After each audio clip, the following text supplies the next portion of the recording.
Selamat malam buat sedulur Mang Os.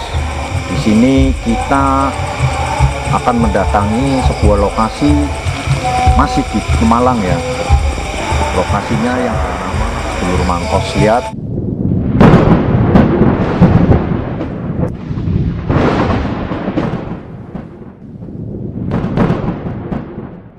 Pokoknya nurut sekalian jalan masuk Mang. Kita bisa ya, langsung masuk.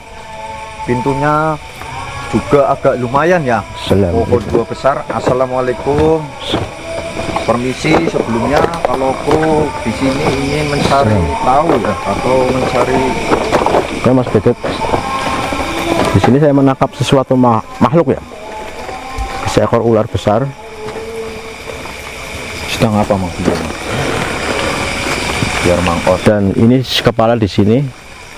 Ini badan ke sana, tapi nggak sepenuhnya dia masuk ke sungai ya. Sungai enggak Mang? Cuman separuh, cuman kepala posisi kepalanya tuh ada di sana. Jadi sosok ular itu besar Mang? Besar, seperti pohon kelapa lah. Oh. Tapi insya Allah dia nggak mengganggu, cuman ya memantau aja. Memantau atau mengamati kita ya, gerak-gerik kita ya. Jadi insya Allah dengan izin Allah saya juga berdoa semoga kita lancar sampai ke tempat tujuan. Amin. Amin. Mang, kita bisa jalan sambil jalan Mang. Oke. Sambil ke posisi ke sana biar nanti ceritanya gimana kita bisa tahu ya. Karena di sini ceritanya yang cukup menarik ya Mang.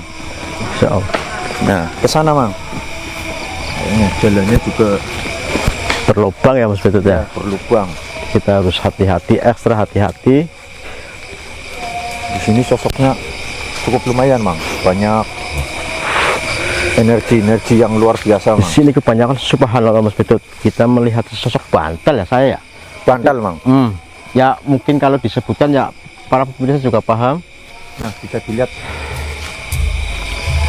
Sosok bantal ya. sicong ya Mang. Sicong. Ya? Nah, Oke, kita lanjutkan aja nggak usah ngurusin mereka. berarti itu sosok yang di partai kita satu itu Mang. Sambil kita jalan bisa bahas-bahas itu sosok yang di makam pas kita di hutan sana, di makamnya Ki Ageng itu Mang. Ki Ageng Yang itu ada sosok Jatirekso ya. Jatirekso ya. Yang sempat mungkin Oke, nanti di sebelah sana kita berhenti aja Mas Bedut. Ya. Jangan sampai ke sana karena perbatasannya cukup lumayan ya cukup Mang. lumayan. Jangan Kita sampai kuat kita di sini nanti melewati perbatasan. ya. Oke. Di sini saya menangkap Mas Bedut, menangkap Subhanallah. sosok makhluk ya. Iya. Dia lagi merayap ya. Subhanallah. Seperti Bisa. bayi. Bisa. Ini di pohon ini ya. Pohonnya malang. Pohonnya pohon rubuh ya. Dia merangkak dari sini ke sana.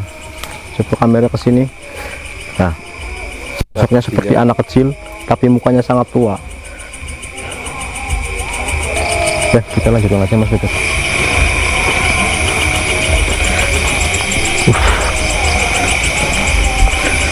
Kita jalan-jalan biar Mang Os yang memandu kita di depan, dulur Mang Os. Medannya cukup lumayan ya. Dan Allahu Akbar. Subhanallah. Saya menangkap sesosok perempuan ya di sini ya. Perempuan apa itu Mang? Seperti Mbah Kun ya. Dia berdiri, tapi raut wajahnya mungkin agak tidak senang sama kita. Tapi insya Allah Itu tidak apa-apa ya Mang ya? insya Allah tidak mengganggu. Kita lanjutkan lagi. Kita lanjutkan lagi. Kayaknya memang beliau tidak senang ya Mang ya. Tidak senang kehadiran Dia kita. tidak senang kita memasuki ataupun mengganggu beliau. Jadi kita mohon maaf kalau kedatangan tim Mang Os. Ini cuman ingin mencari tahu ceritanya. Oke, kita di sini aja Mas Bedut. Oke. Buat sedulur Mang Os di sini ya. Ternyata pintu goib itu ada di sebelah sini ya Mas Bedut. Ini pohon yang sebelah sini nih. Pohon dua itu Mang. Pohon yang besar satu, yang kecil satu, itu di tengahnya pintu goib. Jadi kita tidak bisa masuk ke sana Ya, karena karena saya tidak ingin ada hal-hal yang tidak diinginkan terjadi terjadi sama pada kru tim kita ya, tim Mang. kami lah. Ya pokoknya intinya kita menjaga diri lah Mang lah. Iya, Untuk tidak berbenturan. Kita juga menghargai beliau juga menghargai kita. Jadi kita tidak bisa gegabah masuk seenaknya atau gimana.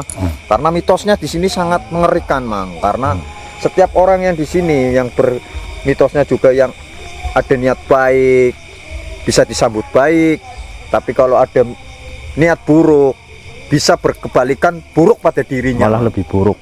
Bahkan sampai dia hilang lah. Iya, mungkin Mang Os bisa kontak batin dengan beliau seperti apa real ceritanya, Mang, yang ada di sini, Mang, biar sekalian kita kuak di sini ceritanya apa dan benar tidaknya mitos itu. Sekarang Mang Os sudah memediumisasi. Mang Os, apa yang Mang Os tangkap mungkin bisa diceritakan sedikit ulasan lah. Jadi kayak gini ya Mas Betut. Jadi sempat saya berkomunikasi dan saya melihat kehadiran satu sosok makhluk, dia seperti putri ya. Putri apa itu? Putri. Dan tadi sempat saya tanya dia itu siapa, namanya siapa. Ternyata dia mengasih tahu namanya tuh Kanjeng Putri Kresna Ayu Kencono. Kanjeng Putri Ayu. Kanjeng Putri Kresna Ayu Kencono. Oh. Dan beliau dikenal oleh warga sekitar bernama Nyai Rondo. Oh, yang disebut-sebut tadi narasumber ya, atau yang kita tangkap dari warga sekitar Nyai Rondo. Nyai Rondo berarti beliau sekarang hadir, Mang. Sekarang beliau hadir dan insya Allah beliau mengizinkan kehadiran kita di sini. Amin, amin, amin. Dan konten-konten kita sebelumnya yang di part 1, yang waktu kita ziarah terus di jembatan. Nah, di sini tuh titiknya tuh di sini, Mas Betut. Ternyata masih ada hubungan lah, dan titik terakhirnya tuh di sini. Jadi Ki Ageng Rekso yang kita ziarah kemarin ya, yang bisa dipanggil Kiai siapa Kiai tadi? Noko. Sosro. Ternyata Kanjeng Putri ini ternyata salah satu anak angkat beliau. Nah, salah satu anak angkat beliau. Tapi yang waktu kita mengungkap di jembatan merah itu ya, yang mengungkap mitos bandingan itu, kan di situ ada Raden Cokoboyo. Ya, Raden Cokoboyo itu sempat suka sama Nyi Rondo ini. Oh. Tapi Nyai Rondo ini punya satu persyaratan untuk dipenuhi, dan beliau mau jadi istri kalau memang syarat itu bisa dipenuhi oleh Raden Cokoboyo itu. Dan persyaratannya itu ya agak susah sih. Apa itu, Mang? Persyaratannya jadi kayak gini. Kalau memang Raden Cokoboyo itu mau menikahi Kanjeng Putri ini, dia minta persyaratan supaya dia tuh bisa menjadi buaya, siluman buaya. Iya, siluman buaya. Berat juga ya, Mang ya. Ya, persyaratannya harus memenuhi persyaratan sang Putri Ayu ini. Jadi diminta untuk dia berubah wujud jadi siluman buaya. Ya, bisa menjadi buaya lah intinya. Berarti ilmunya harus bisa memadai ya, Mang. Ya, ilmunya harus bisa segitu memadai. Ya. Jadi, nah, terus, Mang, akhirnya Raden Cokoboyo itu kan berkomunikasi ya dengan Kanjeng Bundanya, Kanjeng Bunda. Siapa itu, Mang? Nyai Blorong. Oh, Nyai Blorong berarti ya. Beliau siapanya Nyai Blorong? Anaknya. Oh, salah satu dari anak Nyai Blorong di Cokoboyo. Akhirnya Cokoboyo ya. Sang Bunda mengasih tahu dia disuruh semedi selama 90 hari melakukan ritual khusus buat menguasai ilmu tersebut. Dan setelah 90 hari tapi jamnya masih kurang berapa menit, dia mendapat petunjuk, didatangi oleh seorang kakek tua, dikasih sebuah senjata atau pusaka lah yang bisa untuk merubah dirinya menjadi siluman buaya. Tapi ya memang keniatan Nyai Rondo itu sama Raden Cokoboyo itu kan dia dia nggak suka, nyatanya tuh dia nggak suka sama Raden Cokoboyo itu, cuman dia untuk ingin maksudnya menguasai untuk menggagalkan ya, Mang, menggagalkan. Intinya untuk menggagalkan dia agar tidak menikah, jadi persyaratannya terlalu susah. Ya terlalu susah, tapi kan Raden Cokoboyo itu nggak mengenal dia tetap mengenal, dia tetap semangat. Udah cinta ya, Mang, untuk orang yang dicintai lah. Dia melakukan segala hal walaupun dia memang suruh ritual atau puasa sang Bunda itu agak susah ya, 90 hari 90 malam, cuma tinggal beberapa menit tadi. Terus gimana, Mang? Akhirnya Kanjeng Putri Kresna Ayu Ayu Kencono ini sempat kebingungan karena apa, udah persyaratan udah mau dipenuhi ya, udah mau full. Akhirnya dia komunikasi dengan Bapak angkat yang bernama tadi siapa, Ki Ageng Jatirekso. Akhirnya Ki Ageng Jatirekso bilang kayak gini, udah kamu gak usah takut, nanti saya yang akan menggagalkan semedi dia. Dan akhirnya dia datangi istananya Jogoboyo, Raden Jogoboyo iya itu. Ternyata di situ udah pusakanya tuh udah menancap di depan beliau semedi. Akhirnya tanpa sepengetahuan dia diambil pusaka itu, dibawa lari, dan sampai akhirnya sampai sekarang pun Raden Jogoboyo dia gagal, tidak sempurna menjadi buaya. Akhirnya cuman kepala sama ekor. Jadi kepalanya buaya, Mang? Iya, badan masih manusia, cuma dia mempunyai ekor sampai ekor sekarang. Buaya. Iya. Subhanallah, ternyata kisahnya cukup lumayan ya, Mang ya. Jadi beliau sekarang juga akhirnya gagal, terus berhubungan sampai di sini itu dia masih punya dendam ya, Mang ya. Iya, masih punya dendam, tapi ya alhamdulillah ya nggak sampai ada korban dalam, maksudnya dalam wilayah penduduk ya. Sini nggak. Cuman masih ada hubungan di antara kita tadi part 1, part 3. Berarti intinya yang pertama itu sang angkatnya Putri Kresna Ayu Kencono, dan yang di sini sang putri sendiri, dan yang di jembatan itu yang suka sama sang putri yang disebut Raden Jogoboyo. Nah, menariknya yang lainnya apa, Mang, yang jenengan tangkap? Jadi buat supaya ibaratnya semua penduduk di sini tahu yang kenapa Kanjeng Putri ini dapat sebutan, dapat julukan Nyai Rondo. Nah, ya, jadi Nyai begini Rondo, Mas Betul. Yang menarik Nyai Rondonya. Kenapa dia dijuluki Nyai Rondo? Sebab dia kayak gini, dia menikah bercerai. Jadi bukan, kalau bangsa kita manusia kan itu jelek ya, menikah bercerai itu enggak. Ternyata dia menikah cuman untuk mendapat persyaratan. Misalnya dia minta mas kawin apa, pusaka apa. Nah, setelah dapat, dia masih ngasih persyaratan lagi. Ternyata syarat itu gagal. Dan terus kayak gitu, dan sampai akhirnya di sini tuh banyak pusaka yang sangat luar biasa. Dan pusaka. Sampai sekarang pun misalkan ada pusaka yang lewat ya, pasti jatuh ke sini. Dan ternyata mungkin setiap pusaka itu kan mempunyai kodam ya, mempunyai penghuni lah. Mungkin dari kecantikan sang putri itu yang memikat yang penunggu pusaka itu, akhirnya pusaka kodamnya akhirnya jatuh ke sini. Dan di sini juga banyak ya orang-orang yang hilang di sini ya. Iya, Mang, itu, Mang. Kan katanya juga banyak yang ritual, mau pengambilan pusaka, mau pengambilan apa, tapi ternyata dia di salah satu lelakunya atau tetapannya beliau tidak kembali, Mang. Jadi kayak gini, Mas Betul. Yang jenengan tangkap apa itu, Mang? ya saya tangkap, jadi kayak gini, itu tergantung keniatan kitanya aja ya. Keniatan kita ya kayak yang tadi Mas Betul sampaikan, keniatan kita baik, insya Allah hasilnya juga baik. Keniatan kita buruk ya bisa berakibat buruk, malah lebih buruk. Jadi kan kita kembalikan semuanya ya kepada Allah Subhanahu wa Ta'ala. Ya, Mang ya, intinya kita manusia ya selalu hidup kan berdampingan, ya, kita harus saling menghargai. Setan, jin, semuanya kan memang ada ya, Mang ya.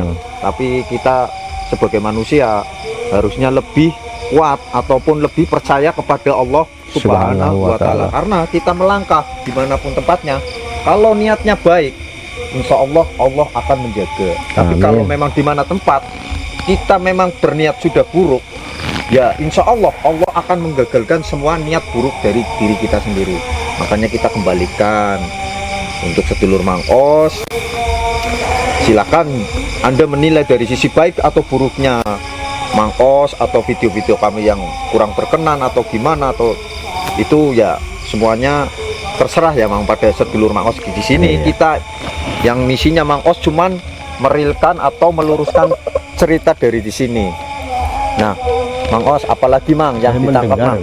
Mendengar suara ya? Seperti kunti ya, Mang ya. Ini di sini kita dihujani lagi, Mang. Ini ada sesuatu kekuatan yang akan jangan, Mang. Ini enggak, maksudnya apa ya, bukan mengganggu loh, bukan mengganggu, cuman kayak apa ya, kayak mencoba gitu loh, Mas Betul. Dia mencoba. Kekuatan sangat lumayan besar sekali dan kekuatan itu dari sini Mas Betul. Sebelah sini ya Mang ya. Nah, telur mangos. Nah, ini aja. Apa yang kekuatannya katanya akan mencoba atau mengganggu kita di sini. Permisi sebelumnya, sudah namanya mungkin mengganggu ketenangan dari beliau, yang mungkin adalah salah satu sosok yang tidak berkenan, tapi kita sudah berpamitan terhadap Nyai Kresno Ayu Kencono biar Mang Os menetralisir dulu, dan nanti kita tanya. Kalau mungkin memang kita disuruh menyudahi ya, kita mungkin akan akhiri video kita di daerah Pemalang sini.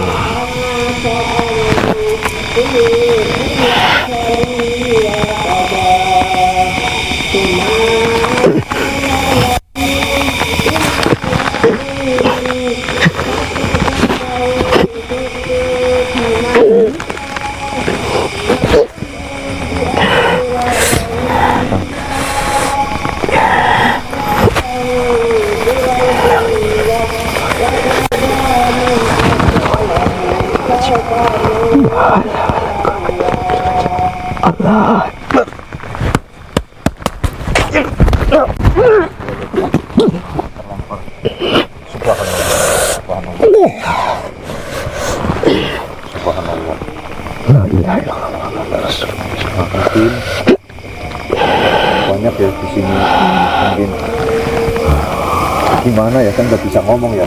Belum Mang Os tadi sempat terlempar karena ada yang mungkin energi yang mengganggu ya.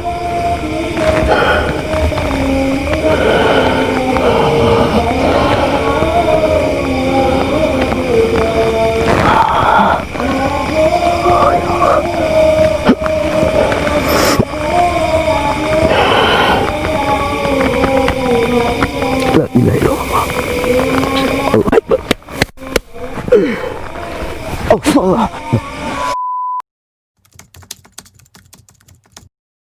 Sekarang kita sudah aja Mang, Oke. karena sang putrinya sudah tidak ingin kru terjadi apa-apa. Jadi kita langsung tutup aja. kali ini. Assalamualaikum warahmatullahi wabarakatuh.